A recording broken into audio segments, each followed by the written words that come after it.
Good day, community. Today is the third part sa atong 5-message series entitled Passion and Purpose.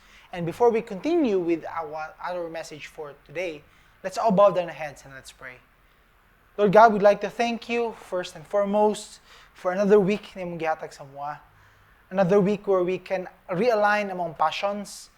Another week where pwede na mong gamitong time for us to think about unsay mga nahitabo for the past week and tanawon kung asa dito ang done with the purpose and the intent of glorifying you. Lord, we know na even if 1 week lang ang niagi, daghan kay posibleng nahitabo. And a lot of these events na nahitabo in the past week are events that has different types of affections and emotions na niagi sa among mind. And we pray, Lord, na may those experiences be used for us to develop a deeper relationship with you. Not only for this message, but for the next week that is to come. Bless us sa mga message karon, and even bless the fellowship that arises from this message. In Jesus' name, amen and amen. So our message for today is entitled The Feast of Pleasure. If you can remember, we've started 2 weeks ago ang atoang message, atong series entitled Passion and Purpose. Last week, we discussed about the search for meaning. Nakita tanan as man, we have that integrated void that we long for in search of meaning, in search of purpose, in search of happiness, in search of joy. O karon mag-continue ta how the Lord has shaped us, kita as human beings, in terms of how we look for happiness and joy and even pleasures in life and that this world has to offer. Ang atong passage for today is in 1 John chapter 2 verses 15 to 17. Do not love the world or the things in the world. If anyone loves the world, the love of the Father is not in him. For all that is in the world, the desires of the flesh and the desires of the eyes and pride in possessions, is not from the Father, but is from the world. And the world is passing away along with its desires. Whoever does the will of God abides forever.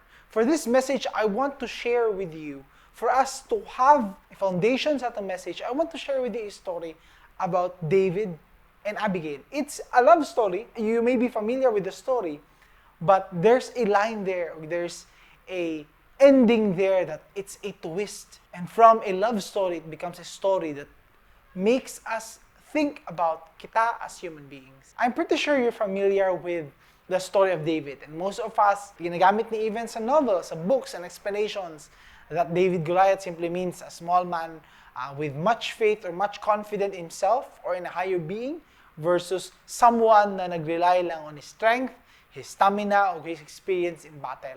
And knowing that the small team can defeat the big team. How being a young shepherd boy, he became someone na taas sa army when he believed in the Lord so much na willing siya piliyon si Goliath despite how big Goliath is compared to him.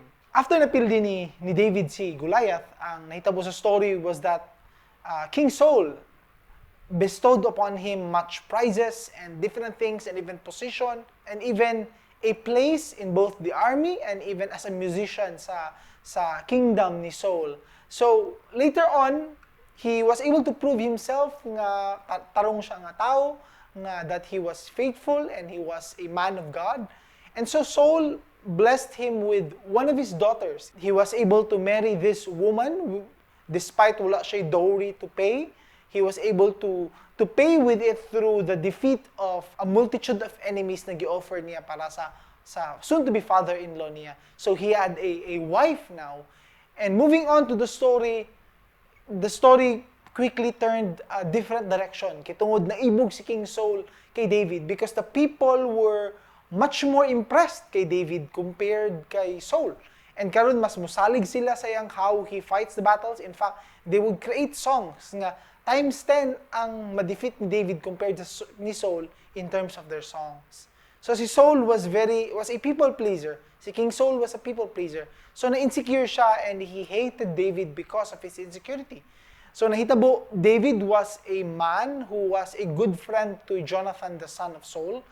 And if you can remember the story, what happened was si Jonathan was actually, despite being the son of the king, siya panitabang siyang best friend na makahawa yung best friend without any scratch on him, without any harm, because he became a spy para kay David to know really if gusto ba siya patyon sa iyahang papa, which is si King Saul. And so si David was able to run away, hawa siya, and when he ran away, it became a journey, a point siyang kinabuhi nga he was moving to different cities, he was moving to different kingdoms just to survive. Naay uban nag-follow siya but only in the hundreds. So karon in order for them to survive, they would have side jobs na sila yung mga side income nila. And particularly one of those ways for him to earn money is through protecting the harvest. So sa culture nila, there is a need of a more private na bodyguard. Sometimes it's by contract and sometimes dili nakakontrata. If napansin nila that a group of people were harvesting or di kaya mag-travel from one place to another, and walay guard, naiuban sila were private bodyguards in the sense that if they see na wala kay protection, ubanan kanila, and they would just wait for tip, wait for any give na ihatag sa imo. In a way, so what happened was, David found a side job, kaning isa ka group of people who were harvesting, who were transporting many goods with flock and livestock from one place to another. These were people ni Nabal. They were able to go to that place without any scratch. Wala sa nakawatan, they were well protected. In fact, the people ni David were respectful ani mga tao ni Nabal. Sila, they spoke highly of these people nga, katong mga tao ni David, maayo to sila, okay to sila, giubanan mi nila, proteksyonan mi nila. As was custom to them sa ilang kultura, pag naimang inana sa imo, especially as you are a man of wealth, daghang kag kwarta, naadyo kay some kind of bayad or tip sa ilaha because katong mga tao na to, they really journeyed with you just to protect not their own possessions but imong possessions. So kailangan ka mohatag. It was customary for them. However, what happened was Nabal was an evil man. He was a man na greedy. In his very short history, this first Samuel, he was a man who likes to party, who likes to enjoy his possessions. In fact, he was very careless pag istorya niya atong people. And so, si Nabal, ang tubag lang niya simple, taga-aman ako mo. Lahat yung mga tao who is rebelling from their king, and magbuhat og mga side jobs nila, mga mercenary, mga for hire. Kinsa man ni tawhanan ni dapat nako siya tagaan. And so, kato ang gidala na message. And as you know, David was very, very furious. So kung kayo siya, he was offended. Was siya ganay sa giingon ni Nabal. In fact, he was so angry that he told his men to prepare swords and to prepare their equipment kay muadto sila and they would attack or demand na bayaran sila. Nabal, as a shrewd and greedy man as he was, he had a wife, Abigail, who is very discerning na babae. In terms of politics, maayo siya because nakita na niya unsa ahead, unsa mahitabo ani. And she was unlike other women. As you know, ancient Israel is a very masculine first na culture na even when they recount history, they only recount history through the men, dili sa mga babae. Inana ka man biased ang culture nila. And so, in that type of culture, ang babae would usually just be having a backseat. Di sila mag-apil-apil sa politics, di sila mag-apil-apil sa diplomacy, and di sila mag-apil-apil sa whatever state of affairs. Now, it was during this time na she showed herself na she has a talent of being a great partner to any political leader. Kinakitaan dayon niya, unsay posible mahitabo na mabalos ni si David because she knew who David is. So, una-una na siya adto dito ni sugat siya kay David and na siya pasaylo ilang ko wala lang sa tama na frame of mind akong bana. Here is the proper payment, nagdala na akong mga pagkaon, nagdala na akong livestock, and others as payment, pasalamat mi sa inyo ha. And so she was able to calm down David na walang kalagot ni David. This was a different woman, a woman unlike he had ever met. Kay siya, when he was presented with the wife na anak ni King Saul, paghawa niya, gibiyaan man niya ang wife because obviously, he would leave the wife kay anak to sa king na gusto mong patay sa iyaha. And so, this was like a redemption story. Tagaan siya this time sa Ginoo ug lahi nga babae, unlike before that it was simply a woman na gipangasawa niya in order to secure himself towards being a prince sa kingdom ni King Saul. This was a woman who is full of self-worth, who is very able, very strong, kusog og discernment, and was a woman who would be a great partner for a nation that David would build. And so kanang nahitabo, and he was impressed and he accepted the gift. O gipasaylo niya, sige ni lakaw na tong si Abigail. Ang paguli nila, she told her husband Nabal unsay nahitabo and how he almost invaded us because of your response. And pagkadungog ni Nabal, he was shocked na ato din response. In fact, nagpanic siya and he experienced a heart attack or a stroke, and after several days, he died, namatay siya, and she became a widow. And so, pagkadungog ni David, when she became a widow, so when David heard na widow na si Abigail, it seems that he was destined to wed this wife. Sa ilang time, polygamy is legal, meaning pwede sila multiple wives. And also, when David left the kingdom, ang iyang asawa, gihatag sa laing lalaki. And so, nawalaan na siya wife. Si King Saul, he looked at David as a dead person. Mauna, gitagaan niya bagong bana ang iyang anak.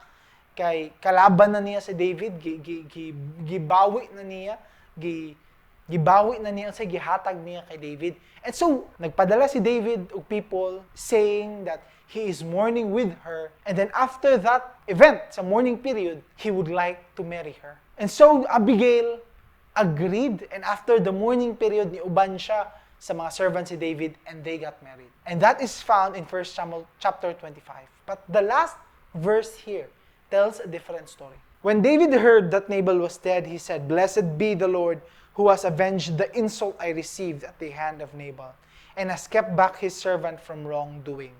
The Lord has returned the evil of Nabal on his own head." Then David sent and spoke to Abigail to take her as his wife. And she rose and bowed her face to the ground and said, "Behold, your handmaid is a servant to wash the feet of the servants of the Lord." And Abigail hurried and rose and mounted a donkey, and her 5 young women attended her. She followed the messengers of David and became his wife.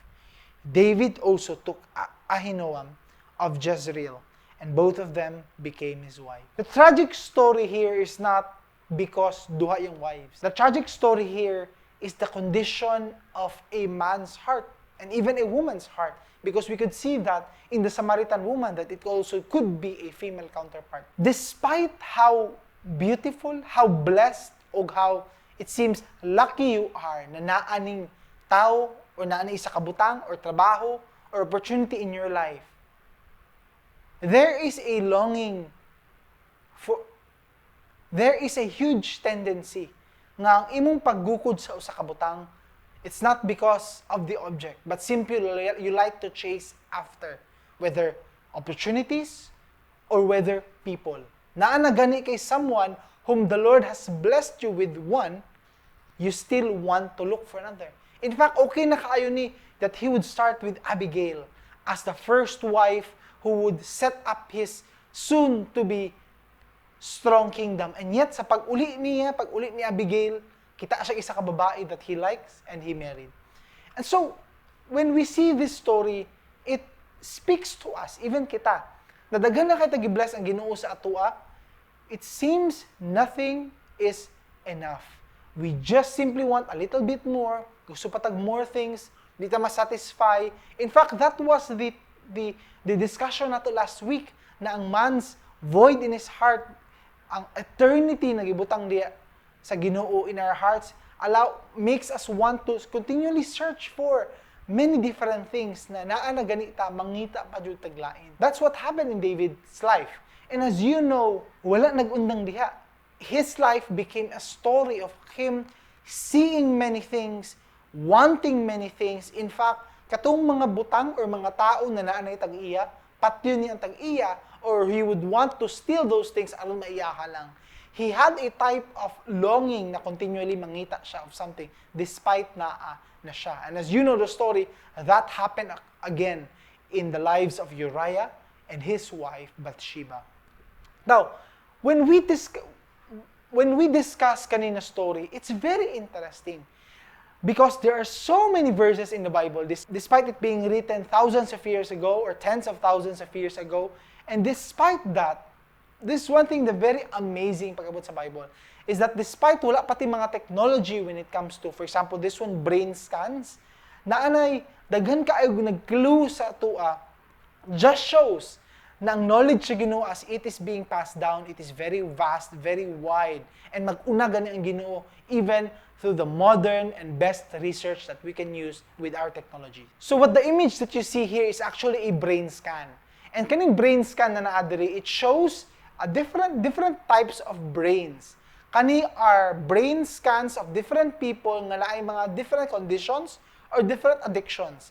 Ang first one diri is a normal brain, meaning a brain that is not dependent sa any type of substance. Kani kaduha diri is a brain nga addicted to cocaine or drugs. The third brain here is a brain of a person who is experiencing binge eating or eating disorder, eating despite busog na, eating dagan kaayog more than what he needs. O pirmi, continuously magsikaon. And what we can see here on these brains are actually, these are indicators na nagpakita that there is a chemical that comes out, that there is a strong chemical na present sa brain whenever ang isa ka brain nag-desire of something nga wala saya o gusto niya ma-achieve. And iyahang gusto guk dun is a type of chemical called dopamine. Kaning dopamine, it's actually a happy chemical in our brains. It's a type of chemical in our brain where if absent siya, we have a loss of desire to live, desire to aspire, wala ta na. So kinahanglan natin in our lives for us to aspire of something, to dream of something, nga natay ambisyon, natay gusto makamit, natay gusto paliton, natay gusto kaunom. So for example, whenever natay makitaan sa TV, lami kina commercial about ice cream or soft drinks, those images na makita nato, if nakakaon na taan ni, nakatry na taan ni pagkaon before, and lami kaayo ato experience ato, dili lang mag-salivate or maglaway ta sa kalami. Actually, it's a chemical in our brain saying na, uy, itong nag-try ka na before, lami kayo. Pag-desire na palito ni mo na, or kuhaon ni mo na, or mapapalit ka na.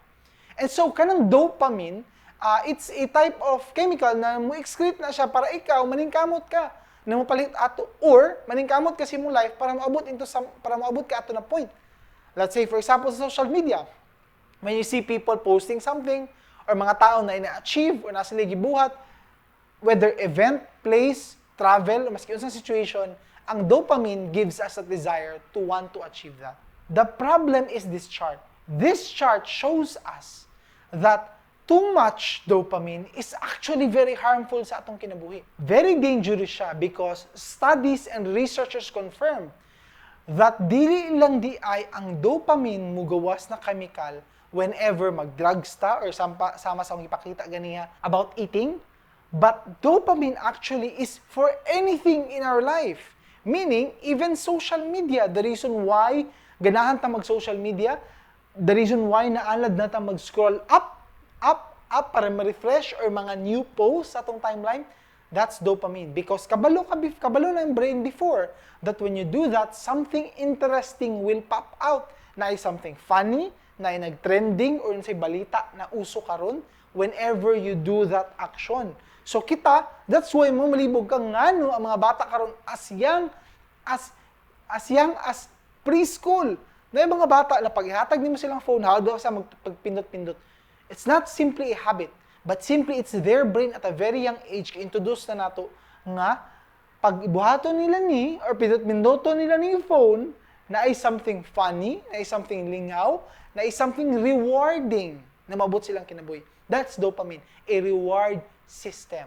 And what this graph shows us is actually that the dopamine na mugawa sa atong brain, it does not happen only sa katong ipang-mention ako ganiya, but it happens in social media, it happens when we watch pornography, it happens when we continually flirt with other people, it happens in anything sa ato ang kinabuhi, even video games, and even topics of interest. Whenever we put so much emphasis nga na ay pleasure na makuha ng isa ka butang, that's dopamine. Telling your body, continue to do that, it will reward you of feeling good or feeling desires na gusto nimo maabot sa imong kinabuhi. But ang chart shows us that Whenever sige tagkakuha aning dopamine chemical, our tolerance increases. Sa ato pa, if nalingaw ta aning isa ka activity before, karon dili na kay siya as lingaw. And we need to ramp up isaka nato ang atong activity in order for us to get back that enjoyment. That is the reason why whenever if nagadula tag video games, though lingaw pa kay na isa ka video game, as you continue on pagdula ana, as you continue on sa imong journey na game, it becomes more boring, it becomes less entertaining. Ang desire nimo to change a different game, moabot.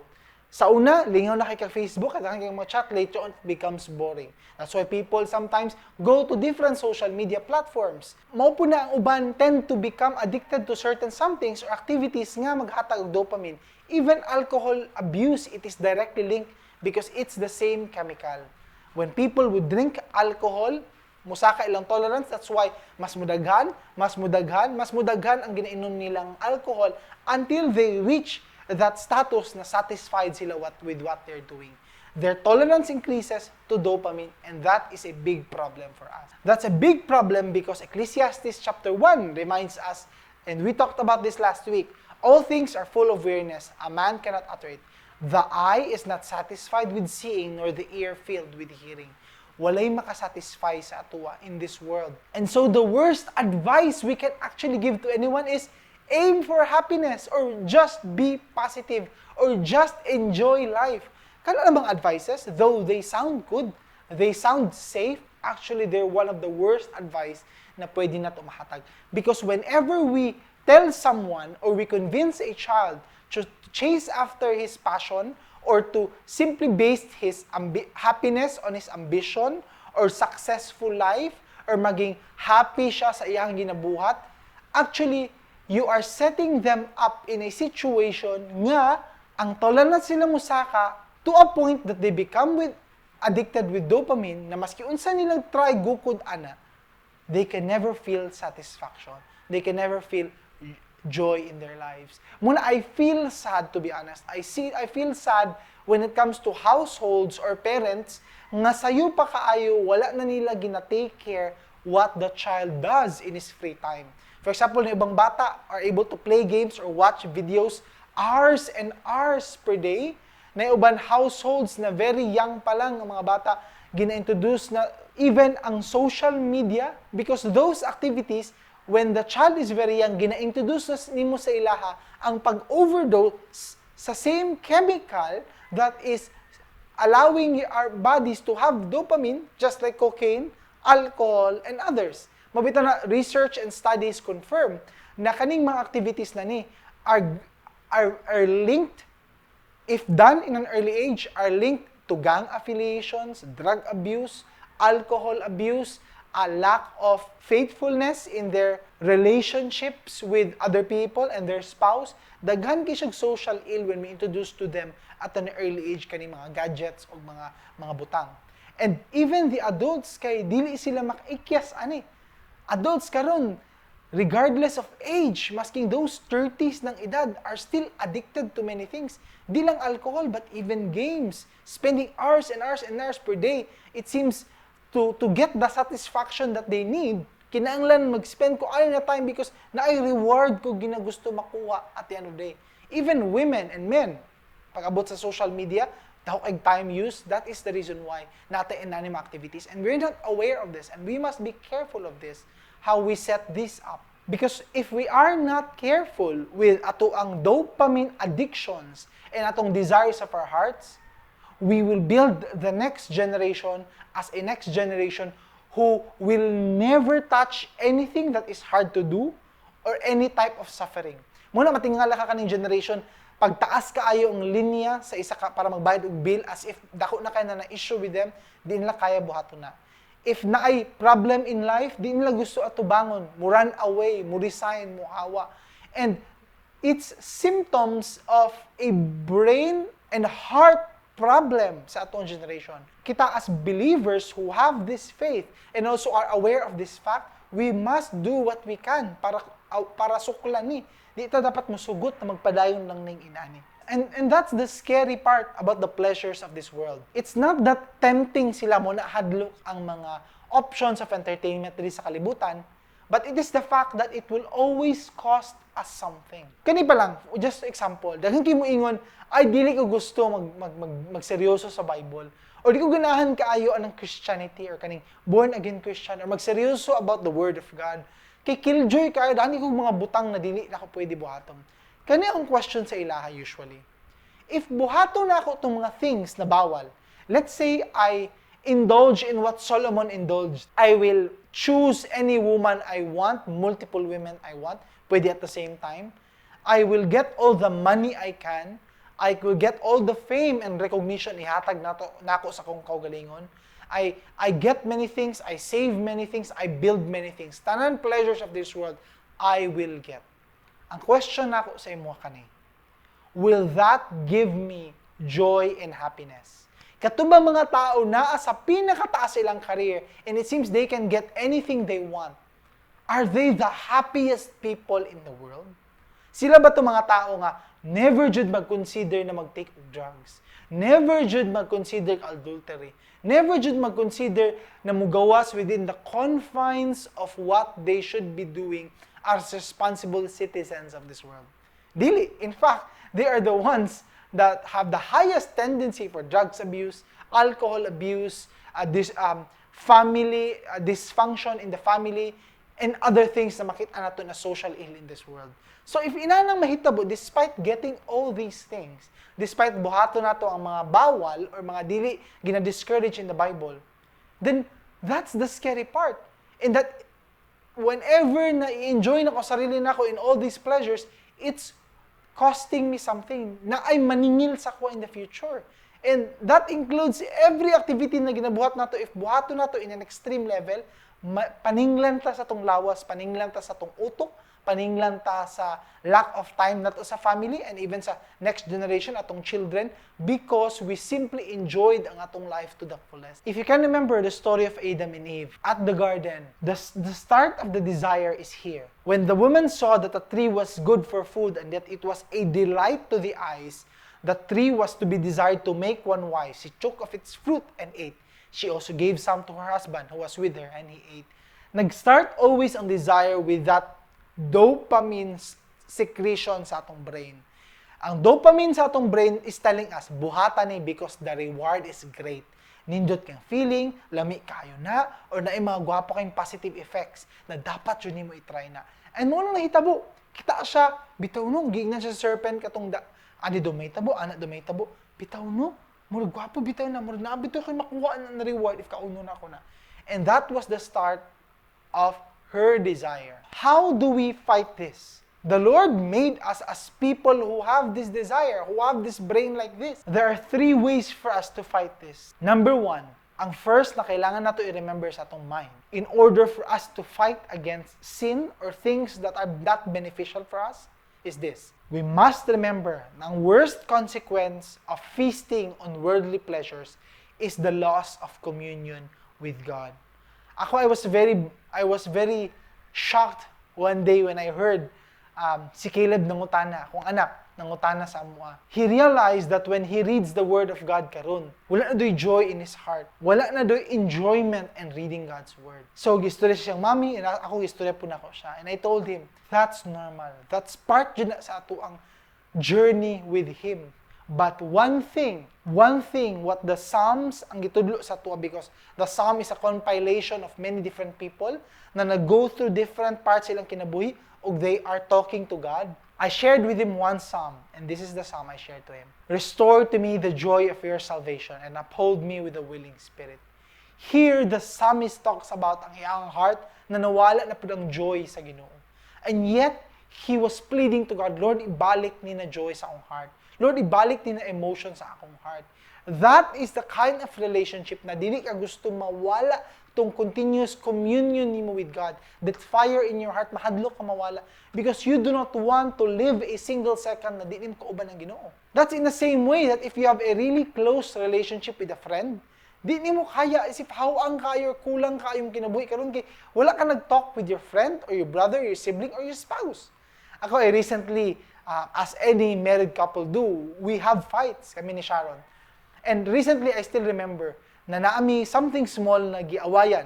And then, because of that, wala mi nagtingganay. Over the course of the minutes na naglabay, knowing nga mag-uban gihapon mi when I come home, because I was not home that time na naglalis mi, I could not bear for a second, to be honest, nga mag-uban mi sa balay, nga wala mi atong communion, ang laughs together, among stories together, ang among pag-share together, mawala, because what will happen is, di mi magtingganay. Di mi magtinan-away, dili mi mag-look or mag-talk about things kay again nag-away mi in term na nag-cold war. And so nangibabaw ang akong desire na gusto ko mo balik tong communion namo, tong among pag-enjoy sa each other's company. Apologize to her, I said petty kaayo, mali na ako, and all these things ay na-restore tong relationship namo. If I look at that relationship, if we look at that relationship towards our best friends or atong spouse or atong family, why not with God? Because if nakabuhat sa iyaha or naglalis mi, of course, awkward na ay something within us. And the Lord who sees everything, if we do things that are disobedient to Him, what we must remember sa atong reward system is that also has a consequence system. Because ang atong brain is wired for good and bad. Meaning, if nakaibuhaton something, mahadlok ka. Buhaton to. If na ay negative consequence. If positive, then ganan ka mabuhat ato. I still remember when I had a case of amoebiasis because namin na inom na tubig nga nag-cause ako na sikog na dehydrate ko because of the loss of fluid. The last food I ate, nagipalit na ako sa SNR, which was the murag salted pretzel. After ato, even karon pag mutanaw ko ato on the shelf, despite discounted, despite buy one take one, dili na jud mo balik tong desire. Why? Because katong food na to is associated with amoebiasis na grabe kay mig-struggle ato. For many days, we had to have my sister mag-uban sa mo as murag a private nurse na mag-take care sa mo because sige na lang jud kog suka, sige na lang jud ato CR, and I could not really do anything. So grabe kay ito na experience. Nag-connect siya with the pretzel ni SNR, which is totally unrelated, but connected with. That's the same way ang atong brain works. So if I do something, kabalo ko mawala ang communion, when I say communion, ang intimacy nimo with God, because kabalo ka na is nagsin ng bagbabag sa inyong relationship, then you won't do it. In Isaiah chapter 59 verse 2, it gives us a clue. Your iniquities have made a separation between you and your God. Your sins have hidden His face from you so that He does not hear. We do not want that. Hindi gusto ng consequence. If you are in the point in your life na okay lang siya makasala, it should not be. Dapat moabot, mo restore ta sa atuang life because we are missing out on that deep relationship, that joy na sa atuang heart. And I pray ma-restore na because unless ma-experience mo na, you will never understand what the joy is that is being described in the Bible. A type of joy that no one can take, a type of superior joy nga wala anything in this world can offer na mangibabaw ato. Number 2, makes use of your reward system by aiming for things that last. You simply will not do things nga dili makamaayo sa imuha, but i-revert nimo towards some things that will last. That's why even Jesus, ang motivation niya of doing the sacrifice and giving up His life, according to Hebrews chapter 12, looking to Jesus, the founder and perfecter of our faith, who for the joy that was set before Him. Even si Jesus na siya reward, ginatanaw siya ang ginabuhat. The joy that was set before Him. Nakita na to niyang reward niya, and therefore, He wants to push through despite Him saying na, Lord, if pwede lang i-pass din cup from me, kaning suffering, kaning consequence na mag-separate ta, pwede lang, di na mahitabo. When He prayed to the Lord in the Garden of Gethsemane, muna ang gihangyo niya because He doesn't want to be separated from His Father, which is God the Father. But He sees that there is a reward, a joy that was set before Him. So He pushed through. He continued on because He sees that joy. 1 Corinthians chapter 9, even si Paul nag-i-remind sa tuwani, do you not know that in a race all the races run, but only one receives the prize? So run that you may obtain it. A type of life that is wasted is a type of life that does not aim for anything. Mabito na saying that if you do not aim for anything, you hit your target 100% of the time. I think it was Zig Ziglar na ingon ana. And that's a wasted life. A life without any purpose, a life without any meaning, a life na iyang kinabuhi lang iyang ginalive for. That's a wasted life. And therefore, Paul is saying here, Live your life as if you're in a race and there's a prize waiting for it. They are also talking about the dopamine system. We are wired that way. We must think about a reward for things that we do, things that we last. Kana atong gina-aim, kana atong gina-go for. Even in Matthew, we are reminded by Jesus, do not lay up for yourself treasures on earth where moth and rust destroy, where thieves break in and steal. But lay up for yourself treasures in heaven. Treasures in heaven.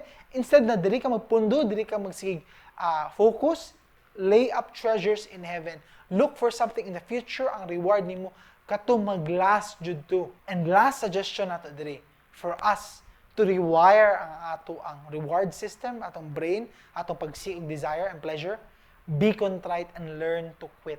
If there is anything sa atong heart na kailangan nato mag-change, let's quit it or let's change it. Ang contriteness means, if ang Holy Spirit mag-touch atong hearts, if He wants to change something or wants us to stop something, immediately muundang ta. That's being contrite. In a way, that is also being teachable. Dali lang ka mastoryahan, dali lang ka matudluan. Pag naa ka ginabuhat something, immediately stop dayon nimo because you do not want to offend the person na imong ginabuhatan nato. And for that to happen, you must learn how to quit. How to quit meaning dali lang nimo biyaan mga butang that really doesn't help you. According pa kay Paul, all things are lawful but not all things are helpful. All things are lawful but not all things build up. Let no one seek his own good but the good of his neighbor. Daghan kay mga butang pwede na to buhaton, mga gray areas atong life. Di siya sala. But if in excess, it can also divert our mind to focus on different things, temporary things. Ug kana atong ampingan sa atong kasing-kasing. Unsa to mga butang sa atong kinabuhi na dapat undangon na nato. Mga butang na really that important to sustain or to maintain. Muna next week, we'll discuss about this. Nganong giingon diri the good of his neighbor. Nganong ding actions nato are connected with doing our neighbor. We will talk about that as we discuss about the grind. And I think this is the reason why nganong Matthew is very, very radical ang response ni Lord Jesus Christ niya. Nang iyon siya, ang adultery is not simply na mag-commit ka og illicit relationship with a different person, but it actually starts with looking at a different person. It actually starts by our eyes and in our heart. In fact, ang gisuggest siya diri, if your right eye causes you to sin, tanggalan na lang na, gouge it at biraha, and then ilabay. If ang atong right hand is nagakos ato to sin, putla na lang na. Of course, you don't do that literally. Dili, pag ikaw na kay nabuhat sala si makamot, required na to karon putlo ni makamot. Wala, dili tayo naanas ng culture, FYI. But we can see here that radical kaayong response ni Jesus. Radical kayong response niya because He knows how even the littlest things, masking gamay kinabutang, masking simple kina mga habits o mga butangs na wala kabalong uban na ginatago nato, these things actually can make a huge impact or worse, can even cause hurt feelings or destroy the relationships over the course of time.